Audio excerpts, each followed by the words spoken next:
Be less petty with your time. Hey, welcome back to Be Less Petty TV. I am your host, Kellye Howard, and we are currently doing Be Less Petty about relationship goals. Now, first, let me start by saying this. If I am discussing something, I have either A, been through it myself, or B, currently going through it. This is not me just arbitrarily pulling ideas out of the sky saying, "Ooh, this will be fun to talk about." No, this is actual shit that I am dealing with and trying to be less petty with in my own life. So that's why I'm sharing it here with you. Now, like I said last week, I have a podcast called Be Less Petty, and last season was all about be less petty about relationships. I co-hosted it with my husband, and we talked about some of everything from sex to infidelity to communication. I mean, we dug in deep. And so that's why I'm bringing the Be Less Petty TV series all about relationship goals, because I think that we most of us, I don't want to say everybody, but we have a skewed idea of what relationships look like. First of all, never compare your relationship to someone else's. It's going to always be different because it includes two different people. Also, there is so many things that we think are just permanent within a relationship that can't be fixed, and that is bullshit. Anything within a relationship, if you have two willing individuals, can be repaired. I know, having been through infidelity and things like that, I have been able to repair my marriage in a way where the connection and the bond is so much deeper than I ever imagined it to be. I didn't come from a household where people were married and had long-term relationships and stuff. Like, I just didn't see that. And so to even think that I'm in a marriage and that it's a successful marriage is something I never thought could be. So that's what this is all about for the month of January. Being less petty about relationship goals. This episode right here is being less petty about sex.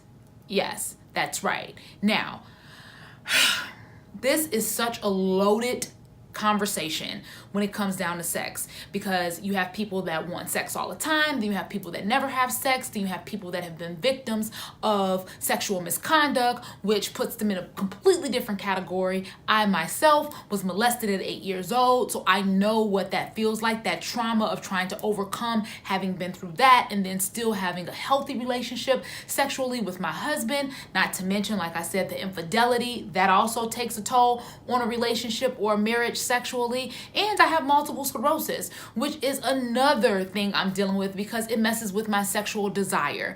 So when I say be less petty about sex, there are so many things that you can do in your own life to be less petty about sex. One, being an advocate for what you need. If you have low sex drive, or you want to explore different things, or sex is an issue within your relationship or your marriage, bouncing back to communication, first of all, is something that needs to be discussed. Second of all, it's something that you must advocate in your own life, whether you have to read books or listen to podcasts or subscribe to certain magazines or go see a therapist or watch porn. Whatever it is that you need to do to find that sexual exploration within yourself, then go and do it. Nobody's going to come and give you a magic pill.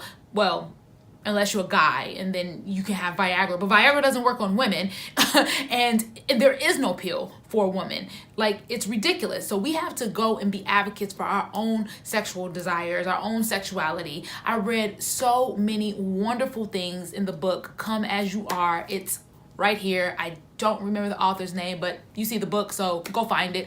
Come As You Are, it gave so many insightful ideas around how I feel and how I look at sex.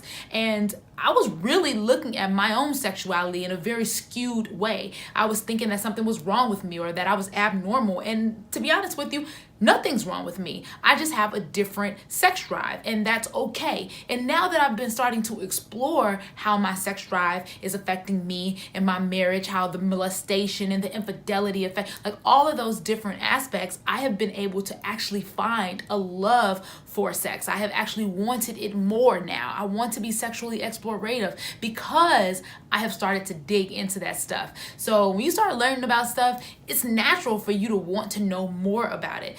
So the whole idea around be less petty about sex means you must be an advocate for what you want in your sexual life, okay? Especially if you're in a marriage or a committed relationship and you have a partner that is in this with you and you want that connection, that intimacy, that sensuality, right? You must stand up for what you want and what you need. You can't wait for anybody else to give you that. So, and another thing to piggyback on that, being less petty about sex too is being able to articulate when you want it and when you don't want it. Like, having sex just because you feel obligatory to do it is the fucking worst. Believe you me, been there, done that, sometimes still do it, okay? And that is not a good sexual experience.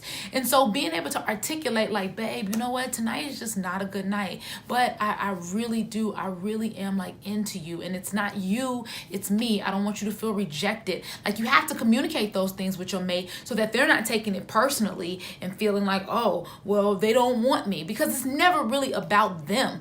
Well, in some cases it can be. Like the infidelity, it was definitely like, bitch, don't touch me. Ugh. You know, like, you know, but you have to get over that. You have to heal. And then you get to a healthy place where you understand it is not about the mate. So be less petty about your sex, meaning explore what you need to explore in your own sexual desires. Like, figure that out. Touch yourself.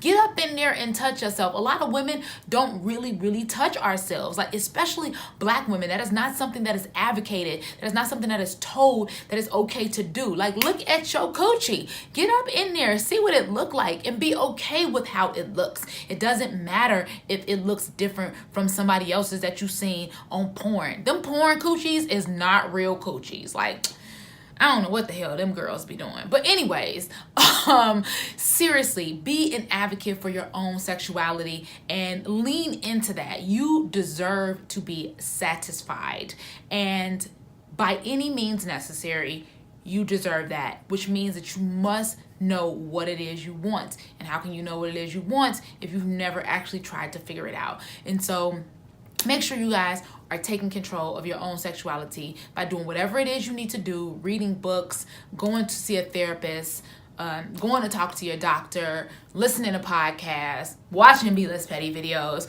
whatever it is that you need to do so that you can explore that side of yourself, because you deserve to be satisfied. So that is Be Less Petty about sex. I've been your host, Kellye Howard. Thank you for tuning in to Be Less Petty TV, and I hope to see you back next week as we continue to explore being less petty about relationship goals. All right, see you next week. Bye.